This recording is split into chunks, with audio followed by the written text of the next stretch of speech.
Hello and welcome to Sports Talk, a wrap-up of the fall sports season at East Brunswick High School. Hi, I'm Ken Saroka, and I'm joined in studio by Frank Noppenberger, the Supervisor of Athletics for the East Brunswick Public Schools. And Frank, we've had a wonderful sports season here in the fall, a record of 101, 34-4. Every year, the fall sports season kicks off very well, but a surprise to put at the top of our list, the gymnastics team. Well, first of all, let me just thank you for helping out here in TV3 for covering the games. As I said many times, it provides memories for the kids. They're always telling me about they're looking at tapes when they were kids. So I want to thank TV3 and all the announcers that volunteered and helped with those games.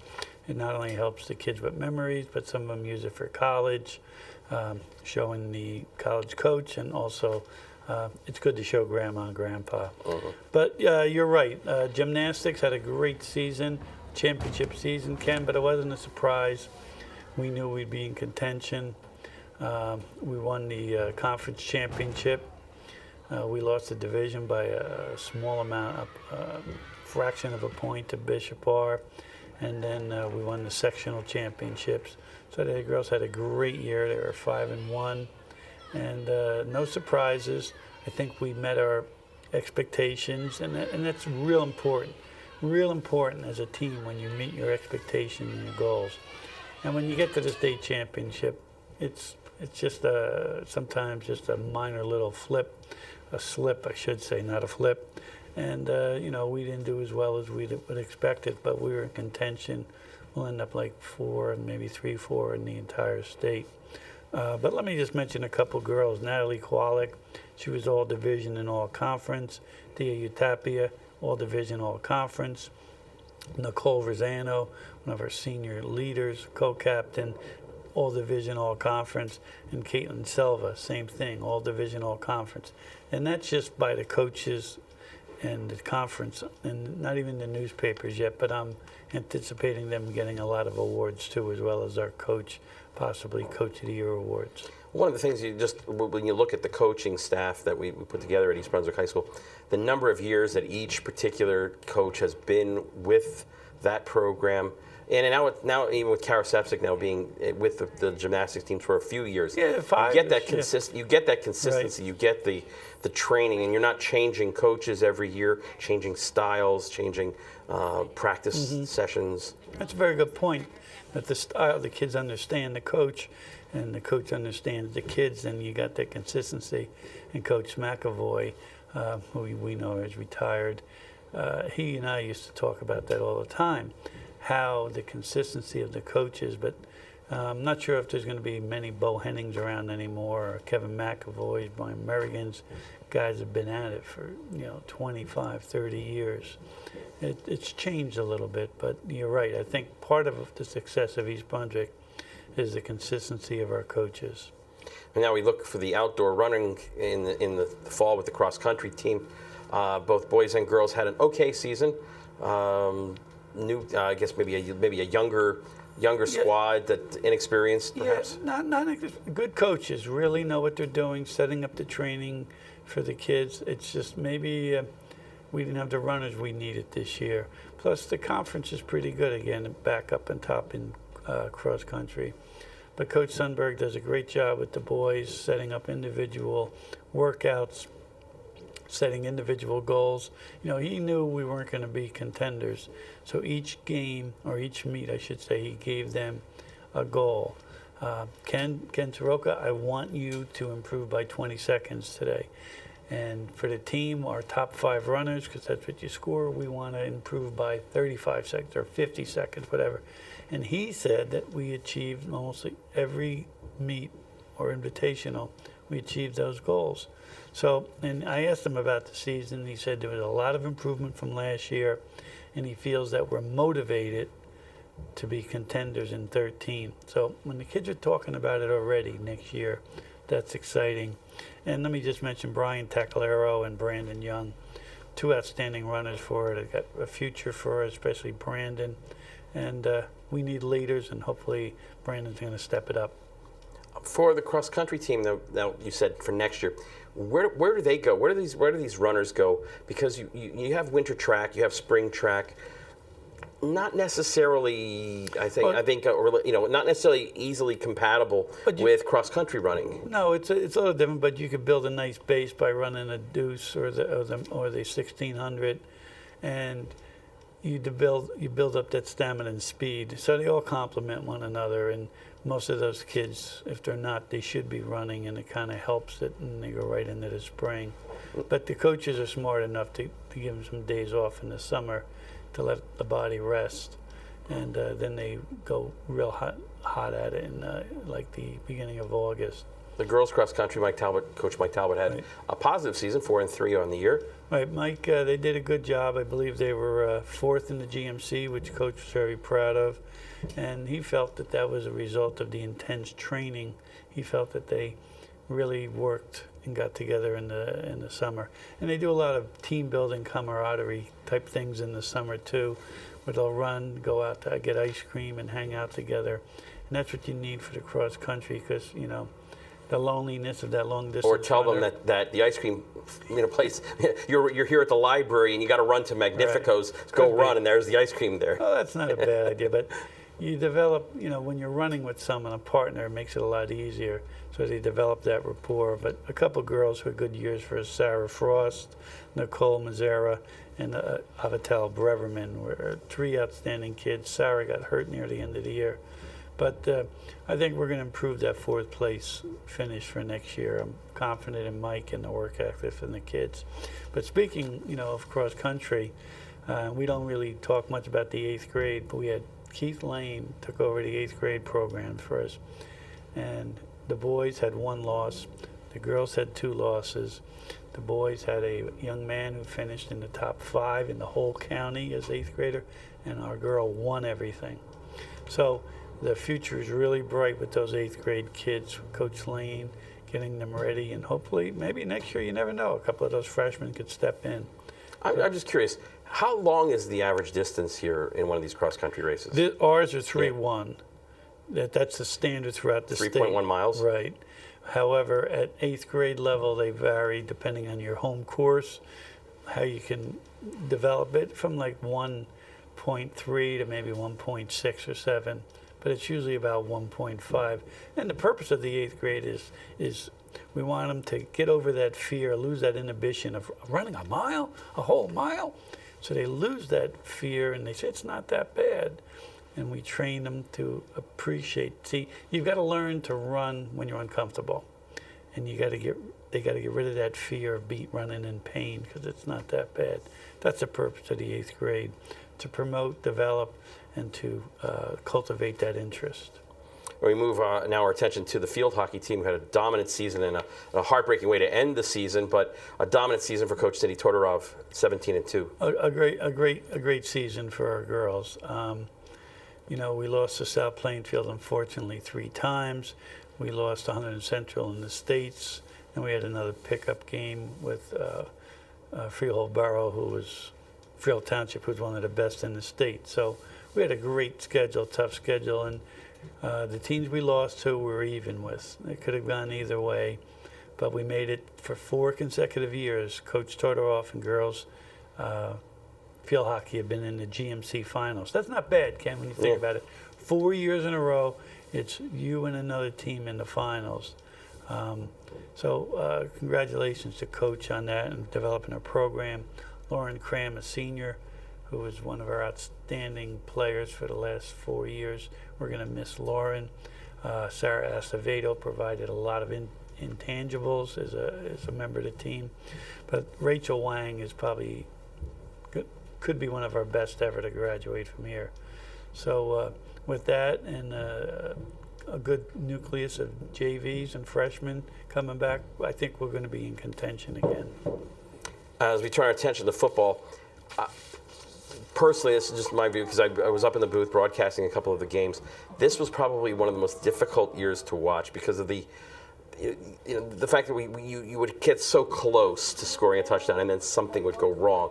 And then it seemed like more things would go wrong as the game progressed, penalties, turnovers. Mm-hmm. The games that they won were good games to watch. The games they lost were not good games to watch. Right. Well, You know, I sit here and I don't make excuses for anyone, you know, and Coach Borden doesn't want to hear excuses. And we just weren't that good this year. I think the 2 games we did win, we kind of stole those. But I don't think it was lack of effort on the coaches or the kids, all right? How do I explain this? 2 of the teams that we played, maybe 3, did not make the state playoffs. So if you think of everyone we played this year, they made the playoffs, and some are still playing this week in the second round. So was our schedule, did the AD overschedule us this year? Maybe. But our opponents this year, you know, Edison, you know, they made the playoffs. They made the state playoffs, you know. That was a game we're kind of even with. Stevens didn't make it. North Brunswick didn't make it. Everyone else made it. They made the playoffs. So I congratulate them and wish them the best of luck. But it was just one of those years. Michael Quinton had a real good year for us. He'll be coming back. I know he's getting ready for wrestling after today. Well, tomorrow's Thanksgiving. But he'll be back next year. But Chris Ramos had a good year for us, and John Gerhardt is just a competitor. And every team needs more John Gerhardts. So I think we'll be back. And supporting East Brunswick athletics in the fall season and again in the winter season, the cheerleading squad? Oh, well, the biggest squad we've had in years, with 2 males on them. They're outstanding. They're going to be competing in a state tournament in February. They're all excited about that. And it's one of our best squads ever. I think maybe the numbers, you know, a lot of reasons, but a lot of camaraderie. And my hat's off to Kelly Hayes and Alyssa Ranzio, our 2 co-captains. And Coach Nemus is doing a great job with them, and they're really fun to watch. So congratulations to Coach and the girls. And again, they're not only doing the sports, soccer, football in the fall, basketball, and wrestling. Right. Well, we don't do the wrestling, but cheerleading has changed. A lot more gymnastics. There's a lot more dancing involved. Is that the impact of an ESPN or the ESPN2 covering those cheerleading competitions and dance squad competitions for the colleges, and then as it filtered down to the high school level? I think that has something to do with it, Ken, absolutely. But I think more of it is these girls want to show, and guys, they want to show that their athletic ability. They're not just sitting there doing a cartwheel and cheering, go team, go. They're really athletic, and they work hard as any team.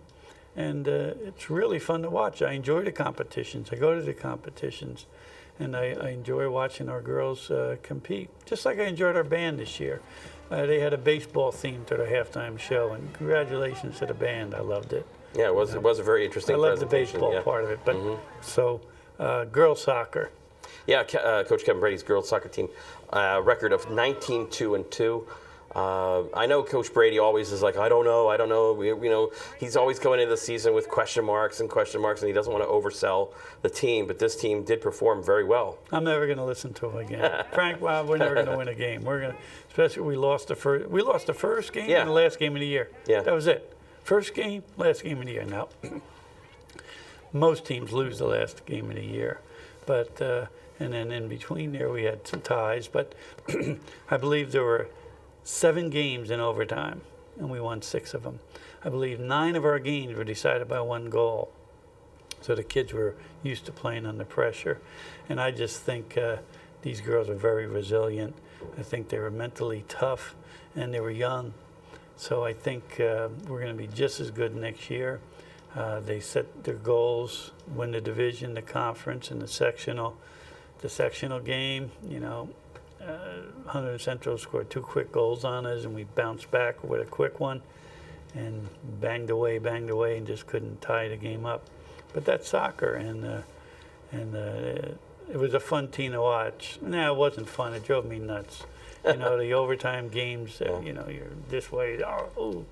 But let me tell you, they had another championship season. They kept East Brunswick on the map, and congratulations to Natasha Quo, who's going to be going to Maryland to play soccer. Maryland. Sydney Rosa, outstanding year for her, and of course Julie Westcott. Julie's going I'm sorry, Julie, it's either Lafayette or Lehigh, but she's going to go play soccer there.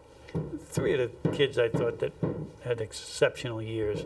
They all had great years. I just thought maybe they had an exceptional year. And again, maybe it's because the competition is rising to the level that East Brunswick has been performing at for a generation, more than a generation here. Right, and it's funny, Rich Kehoe, who spoke to the Churchill athletes last night, he mentioned this, what I'm just about to say is that he feels that in soccer at East Brunswick there's a target on your back. They want to beat East Brunswick in boys soccer and girls soccer. So every game, it's like they're getting up for it. They're getting up to beat you. That'll make your season if you beat East Brunswick. Maybe equate it to like beating the Yankees in baseball or Notre Dame in football or something. So you're right. Everyone gets up for us and they want to beat us. One issue that I heard mentioned on the sports talk radio stations, and this wasn't during the big talks, but it was the guys on Saturday and Sunday morning, was that the National Federation for Soccer is kind of insisting that, or promoting, or I don't know, bending arms. They want their kids to play either travel or high school, not both. It's a group out there. Maybe it's the Olympic Development Group, or there is a group that tells their kids, you either play with the high school team or with us.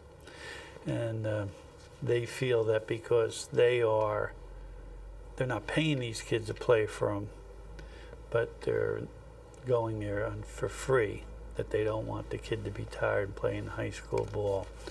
And they want these kids to eventually develop into professionals. Now, that's the first team. The second and third string kids that play on these ODPs or these programs you're talking about, they've got to pay. And I'm not sure if they allow those kids to play high school, but you're absolutely right. They are prohibiting their kids either play for high school or for us. And every school has had a couple kids that have not. And it's boys and girls. And that's a whole hour discussion, Ken. I overheard, and the parents were talking and coaches were talking about that decision, and it seemed like it was only in soccer, but then again, right now it's in soccer, but swimming has been doing it years. You and I spoke about it. Gymnastics clubs, that's a challenge. AAU basketball doesn't bother much, but other sports are doing cheerleading. We lose some cheerleaders for that way. So all the sports are doing that. And you only play high school sports once, 4 years. Right, and the camaraderie and those kind of things are important, I think, in developing. 30 years you're talking about, oh man, remember that high school game we played them?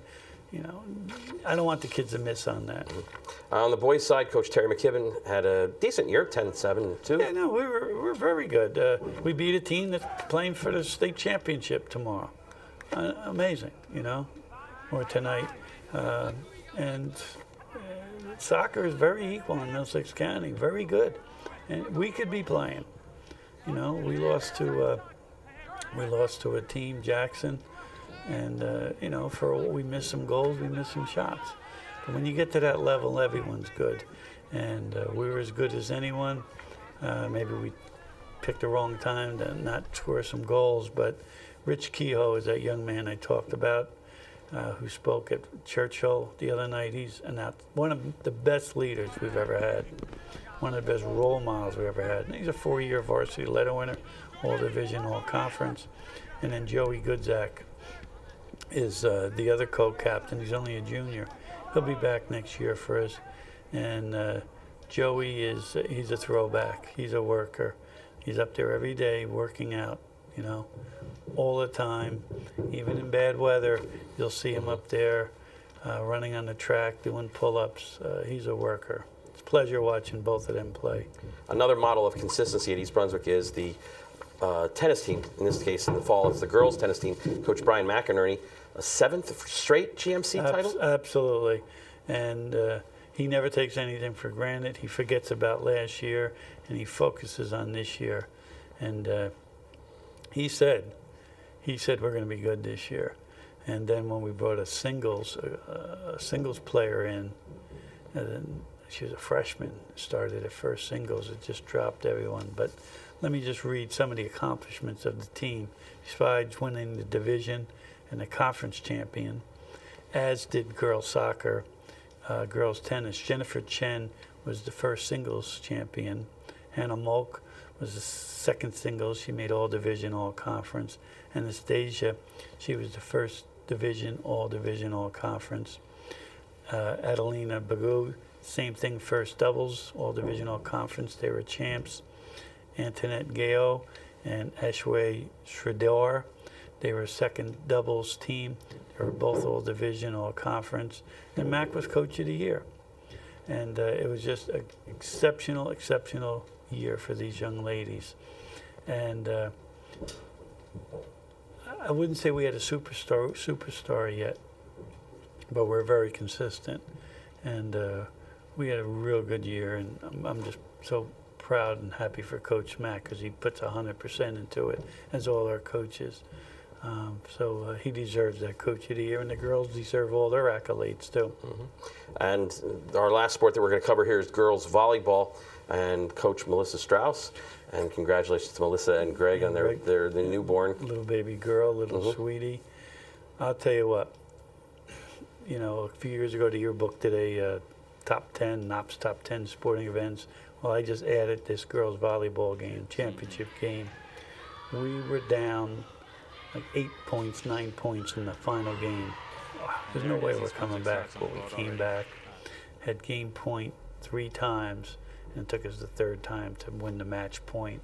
But what an exciting game. Girls were division champs, conference champs, did a great job in the tournament, and it's exactly what Coach Strauss and Rutz told me. We're going to win 1, maybe 2 games in the States, and that's our level. They're so astute. They're so good at knowing the talent of the other teams and everyone. They predicted that pretty much. But let me just mention a couple of the girls. Gabrielle Galuzzo, outstanding. Emma Hayes was all division, all conference. Nicole Taggerty, all division, all conference. And Pam Wang was all division. Ken, I can't tell you how proud I was of the team, how they didn't fold.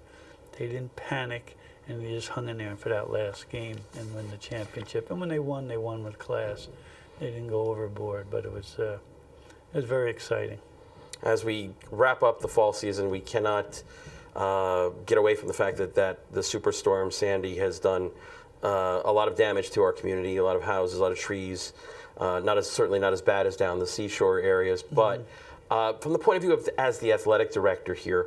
Obviously, the schools were called off ahead of time Sunday night. Dr. Magistro, in consultation with the Office of Emergency Management, cancels school for Monday and Tuesday at least. Can you explain to the audience here what now you have to do with regard to the sports schedule? What happened on the state level? What happens here on the local level? Well, the first thing I had to do is I had to realize we're not ready to play a game Wednesday or Thursday without practice. And remember, we're off Sunday, too. So we're in state tournament play, so you contact your opponent, and they're in the same boat. And then you say, okay, let's schedule the game for this day. And if we're in school, if not, and you cooperate. You call one another. We're all in the same boat. You don't want to put a kid out there without practicing. And you want to have them a couple days to get the muscles in the body and the muscle memory back. As we look to the winter sports season, what predictions do you have coming up for the winter sports? Well, the first thing I want to do is congratulate the November athletes of the month. And what we want to do is I just want to real quick, if I have time, congratulate Bridget Hills, Brian Taclero, Sarah Frost, Lauren Cram, John Gerhardt, Natalie Kowalik, Rafi Zonis, Sydney Rosa, Hannah Molk, and Rachel Phillips. Now, I mentioned these girls, but every month we have the Athlete of the Month, and we put it on, we publicize it, but I just want to congratulate them.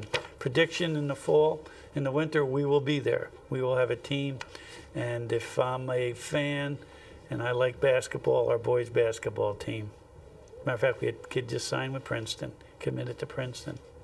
So we're going to be exciting. Wrestling's going to be exciting.